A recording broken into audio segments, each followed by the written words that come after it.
Mediclaim का काम कर रहे हो तो कुछ 4 काम ऐसे हैं जो हर अच्छे मेडिक्लेम में काम करने वाले प्रोफेशनल को करने चाहिए।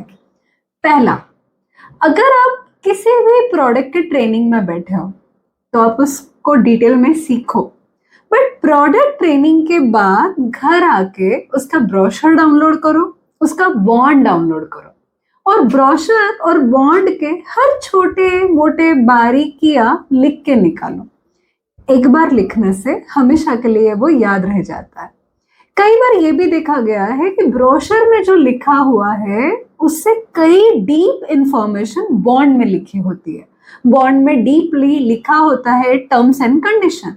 जैसे आपको हैरानी होगी, मैंने एक कंपनी के प्रोडक्ट का बॉन्ड पढ़ा तो मुझे पता चला कि रिस्टोरेशन बेनिफिट कैंसर और किडनी के फेलियर में सिर्फ एक बार मिलने वाला है। अब सोचो, अगर किसी एडवाइजर ने बॉन्ड नहीं पढ़ा, सिर्फ ब्रोशर को पढ़कर अगर किसी क्लाइंट को वो पॉलिसी दे दी और उसके बाद अगर कैंसर या किडनी फेलियर की वजह से उसे क्लेम आए तो रिस्टोरेशन सिर्फ एक बार ही मिलेगा। ये बहुत रिस्की है, इसलिए हर अच्छे फाइनेंशियल एडवाइजर को मेडिक्लेम के बॉन्ड को पढ़ना चाहिए। अब दूसरा क्या काम करना है, हर साल आप आपके क्लाइंट को हेल्थ चेकअप के बारे में बताइए।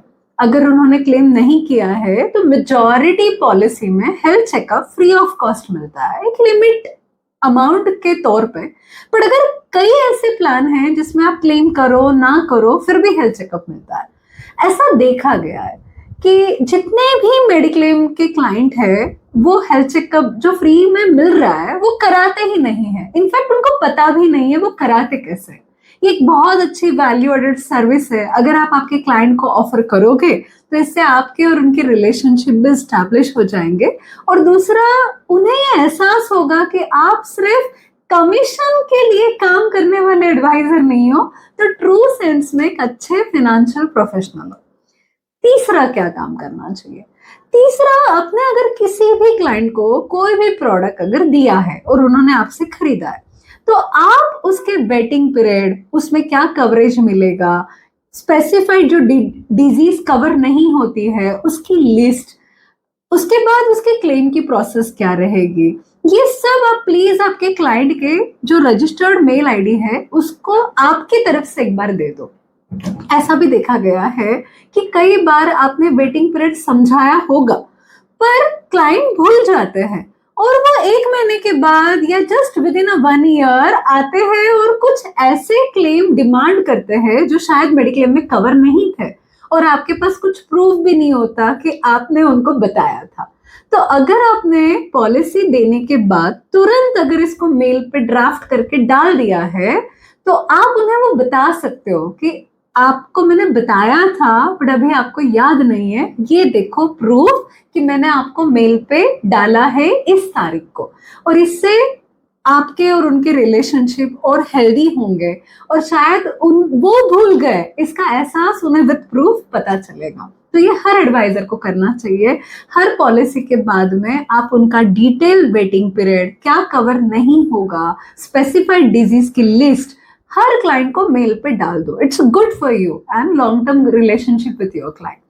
अब जो सबसे जरूरी बात है, जो चौथा काम हर मेडिक्लेम के एडवाइजर को करना चाहिए, वो है हर 2 या 3 साल में अपने क्लाइंट के साथ एक शेड्यूल रिव्यू की मीटिंग।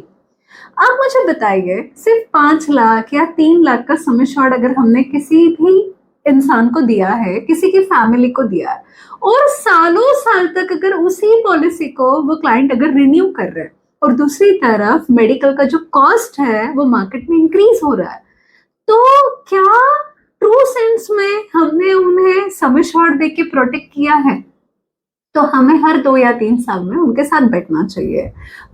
क्या चल रहा है कॉस्ट मार्केट में अभी, फिर उनकी एज क्या हो रही है, उनके घर में कुछ नई बीमारियां आई है क्या, जैसे बीपी शुगर डायग्नोस हो जाता है फैमिलीज में, कोई न्यू मेंबर आया है गया है। ये छोटी छोटी बातें अगर आप 2 या 3 साल के शेड्यूल मीटिंग के अंदर करोगे और हेल्थ इंश्योरेंस के पोर्टफोलियो को राइट सम एश्योर्ड के थ्रू अगर लेके जाओगे, ट्रस्ट इन मी, आपका क्लाइंट आपको छोड़ के कभी नहीं जाएगा और वो आपको बहुत रिस्पेक्ट करेगा और आपको बहुत सारे रेफरेंसेस मिलेंगे। यहाँ पे आज जो भी लोग सुन रहे हो, आई होप इनमें से कुछ प्रैक्टिसेस आप ऑलरेडी कर रहे होगे। अगर आप कर रहे हो तो कमेंट में लिख के बताइए कि आप ऐसी कौन सी प्रैक्टिसेस कर रहे हो जिससे आपको बहुत फायदा हो रहा है और जो आपको लगता है कि सबने यूज करनी चाहिए। अगर इनमें से कोई स्पेसिफिक प्रैक्टिस है जो आपको अच्छी लगे, ये भी आप कमेंट बॉक्स में लिखिए कि ये प्रैक्टिस मैं आज से शुरू करूंगा। और बस ऐसे ही स्किल नॉलेज के साथ फाइनेंशियल क्लिनिक एकेडमी के साथ जुड़िए, सीखिए, क्योंकि हम और आप मिलकर इस प्रोफेशन को और अच्छा बना सकते हैं। सच है ना?